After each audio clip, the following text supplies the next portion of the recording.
तो आज का ये वीडियो किसी सुपर हीरोज़ पर तो बेस्ड नहीं है, बट ये बेस्ड है मेरे बचपन के फेवरेट शोज़ में से एक के एडेप्टेशन, जो कि है पोकेमॉन। माना कि इसमें ऐश नहीं है, ब्रॉक नहीं है, लेकिन इसमें पिकाचू तो है।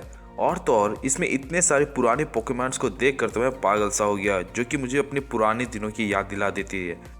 पोकेमॉन डिटेक्टिव पिकाचू का ट्रेलर आ चुका है, तो चलिए सबसे पहले हम उसमें दिखाए गए सारे पोकेमॉन्स को स्पॉट आउट करते हैं जो हम लोग क्लियरली देख सकते हैं। सबसे पहले डॉड्रियो को हम लोग आराम से नोट कर सकते हैं। उसके बाद इस सीन में हम लोग चारमैंडर, उसके बाद यहाँ पे आप क्लियरली देख सकते हैं कि एक ब्रावियरी बैठी हुई है। और तो और यहाँ पर अगर आप थोड़ा सा स्लो मोशन करके देखें तो आपको बॉफामलंट भी दिखेगा, और ऊपर में पीजियोटो उड़ रहे हैं, और फ्लैबेबे भी यहाँ पे आप देख ही सकते हैं। फिर उसके बगल में ये शायद तक कॉम्फे हो सकती है। यहाँ पे हम लोग क्लियरली 3 इमोल्गा देखते हैं। यहाँ पर ये ऑर्डिनो हो सकती है। उसी के पीछे साइड में वेनासॉर, और ये इस पिक्चर में तो हम क्लियरली देख सकते हैं कि यहाँ पर बल्बासॉर है। इसी सीन में पीछे में जो ये ब्लू जेली लाइक पोकेमॉन उड़ते हुए नजर आ रहे हैं, हो सकता है ये मोरलल हो। उसके बाद हम यहाँ पे साइडक को देख सकते हैं। ग्रे निंजा को तो फॉर्म में देख रहे हैं। इस सीन में हम मिस्टर माइम को देख सकते हैं, जो कि थोड़ी ही देर बाद इनविजिबल बैरियर को यूज करते हैं, जो कि हम लोगों ने कार्टून सीरीज में भी देखा हुआ है। इस सीन में हम रफलेट को देखते हैं। उसी के राइट साइड में स्क्विर्टल रहता है, और जब ये फोटो जूम इन हो रहा होता है, यानी कि ब्लैक से क्लियर हो रहा होता है, तो हम यहाँ नीचे पे पैंचैम को भी देख सकते हैं। और चार्लीजार्ड को तो किसने नहीं पहचाना होगा। और अगर इस सीन को गौर से देखें तो ये देखने में एक पॉम्प टाइप का लग रहा है। इस सीन में यहाँ पर जो येलो येलो चीजें यहाँ पे दिखाई दे रही हैं, वो असल में पोकेमॉन है, जिसका नाम जोल्टिक है। और आपको ये जिग्लीपफ तो याद ही होगी, जो गाना गाकर सामने वाले को सुला देती थी। उसके बाद अपने इस ट्रेडमार्क वाले माइक से ब्लैक मार्कर निकाल के उसके फेस में कुछ न कुछ बना देती थी। और अगर अब हम लोग पिकाचू को भी गिन ले तो लगभग 22 पोकेमॉन्स को हम लोग डायरेक्टली ट्रेलर से स्पॉट आउट कर सकते हैं। ट्रेलर में और भी पोकेमॉन सबके रेफरेंसेस हैं, लेकिन उसके बारे में हम लोग बाद में बात करेंगे।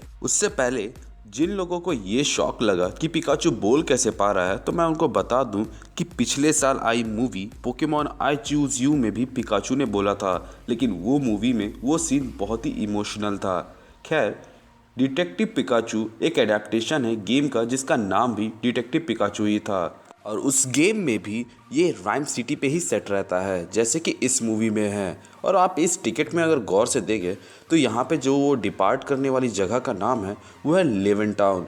ऐसी कोई भी जगह पोकेमॉन वर्ल्ड में नहीं है, और ना ही रियल वर्ल्ड में। तो हो सकता है ये सिर्फ एक मजाक के तौर पे था कि लीव द टाउन लेवन टाउन, इस तरह करके हो सकता है। पीछे में हम एक क्लियर पोस्टर देखते हैं रेशिराम और जेक्रोम का, जो कि पोकेमॉन ब्लैक एंड व्हाइट का रेफरेंस है। मूवी का प्लॉट सिनॉप्सिस पढ़ने से पता चलता है कि टीम गुडमैन के डैड यानी कि हैरी गुडमैन, जो कि एक बहुत ही बेहतरीन डिटेक्टिव है, वो मिसिंग में है, और उसी को खोजने में मदद करता है डिटेक्टिव पिकाचू।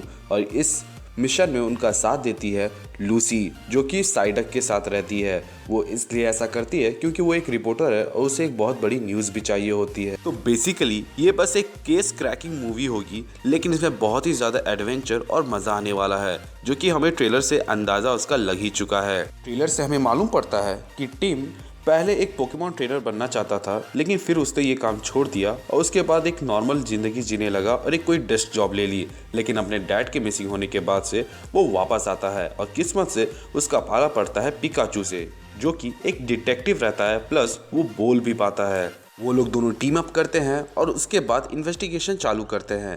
ट्रेलर के एक सीन में हम लोग पैंचैम और स्क्विर्टल के मिसिंग पोस्टर्स देखते हैं, और उसी ट्रेलर के एक सीन में इन दोनों कैरेक्टर्स को हम देख सकते हैं, जिसे मैंने स्पॉट आउट करके अभी अभी आप लोगों को दिखाया है। तो हो सकता है ये दोनों वही मिसिंग पोकेमॉन हो या फिर दूसरे पोकेमॉन्स। इस सीन में हम लोग देख सकते हैं कि टीम पिकाचू को कहीं उठाकर लेके जा रहा है, तो मे बी इस सीन में पिकाचू जख्मी हो गया हो, क्योंकि ट्रेलर में 2 ऐसे शॉट्स हमें दिखाए गए हैं जिसके बाद तो हमें लगता है कि पिकाचू का बचना मुश्किल है।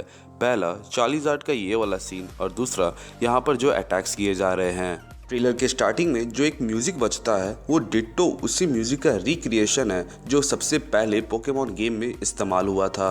गेम से याद आया, अगर आप इस सीन में गौर से देखें जहाँ पे टिम दरवाज़ा खोलने ही वाला होता है तो बहुत सारे पोस्टर्स लगे होते हैं, जिसमें से एक पोस्टर में सेरियोलिन अरीना लिखा हुआ होता है। ये मोस्ट प्रोबेबली सेरियोलिन सिटी में ही होगा जहाँ पर ज़्यादातर फर्स्ट जनरेशन के गेम्स बेस्ड थे।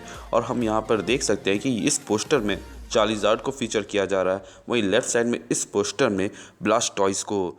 वहीं हम इस पोस्टर में देखते हैं कि ड्रैगोनाइट और हिप्नो के बीच एक बैटल होने वाला है। वहीं जोटो स्पोर्ट्स क्लब में आर्टिक्यूनो वर्सेस टीलिक्स देखते हैं। जोटो एक जगह है जहां पर सेकंड जनरेशन के पोकेमॉन एग्जिस्ट करते हैं। इन सब पोस्टर्स के ऊपर में हम रकवाजा का एक स्टिकर देखते हैं और कोइंसिडेंटली इस दरवाजे के पीछे जो पोस्टर लगा हुआ है उसमें भी द रकवाजा लिखा हुआ था। इस सीन में हम यहाँ पे सन गारमेंट्स लिखा हुआ देखते हैं, जो कि हो सकता है कि पोकेमॉन सन की ओर इशारा हो, जो कि जनरेशन 7 का पोकेमॉन है। इस सीन में हम देख सकते हैं कि पीछे में जिगलीपफ का एक पोस्टर चिपका हुआ है जहां पर पिकाचू पास हो रहा है, वहीं पीछे में चारमेंडर है। इस पोस्टर में हम प्राइम एप वर्सेस मैचएप देखते हैं, लेकिन अगर आप यहाँ पे गौर से देखें तो यहाँ पर हमें पोकेमॉन डॉलर का भी सिंबल नजर आता है। टीम के कंधे में पिकाचू मुझे ऐश की याद दिलाता है। मोस्ट प्रोबेबली इस सीन में वो लोग एक ऐसी जगह चले गए जहां उन्हें नहीं जाना चाहिए था और इसलिए ग्रे निंजा उसके पीछे पड़े हैं। ये सीन देख के मुझे डॉक्टर स्ट्रेंज की वो आयाम की दुनिया वाली सीन याद आती है। और अगर आप यहाँ पर देखो तो यहाँ पर मोस्ट प्रोबेबली हो सकता है कि ये डिस्ट्रक्शन साइडक के कारण से हुआ हो, क्योंकि हम जानते हैं कि साइडक भले ही एक डल दिखने वाला डक ही क्यों ना हो, लेकिन उसकी ताकत लेवल बहुत ही हाई है, जो कि हमें इस सीन में दिख ही रहा है। और इस सीन में तो बॉस, जो मैंने अभी तक ट्रेलर देखा उसके बाद देखने के अंदर मेरी इच्छा थी, लेकिन इस सीन को देखने के बाद तो और भी ज़्यादा इच्छा होने लगी। मैं और भी ज़्यादा हाइप्ड इसलिए हूँ इस मूवी को लेके क्योंकि पिकाचू का आवाज़ रियान रेनॉल्ड्स ने दिया हुआ है। वैसे ये सीन देखकर लगता है कि इस सीन में तो गारंटी पिकाचू को अपना थंडर अटैक यूज करना ही होगा, वरना वो चार्लिजार्ड के पास टिक ही नहीं पाएगा। अगर मैंने ट्रेलर में किसी भी पोकेमॉन के रेफरेंस या फिर पोकेमॉन को मिस कर दिया हो तो आप मुझे कमेंट बॉक्स के जरिए बता सकते हैं, या फिर कोई अमेजिंग फैक्ट जो मैंने मिस कर दिया हो ताकि मैं उसे अपने पिन कमेंट में लिख दूं, ताकि जितने भी नए व्यूअर्स उसे देख रहे हो उन्हें ये फैक्ट भी पता चल जाए। तो आज के लिए बस इतना ही। कैसा लगा मेरा आज का ये वीडियो मुझे कमेंट बॉक्स के जरिए बता सकते हैं। ऐसे ही अमेजिंग फैक्ट्स और ऑसम कंटेंट्स जो आपको मेरे प्लेलिस्ट में दिख जाएंगे के लिए मेरे चैनल को सब्सक्राइब करना ना भूले। और अगर आप मेरे सब्सक्राइबर पहले से हैं तब तो आपको मालूम ही होगा कि हम सब हीरोज हैं और हम सब कीप मूविंग फॉरवर्ड और नेवर गिव अप का मोटो को फॉलो करते हैं। लोगों की मदद करें, खुश रहें, अपना ख्याल रखें और मुझे अगले वीडियो तक की इजाजत दे। Thank you for watching, stay tuned.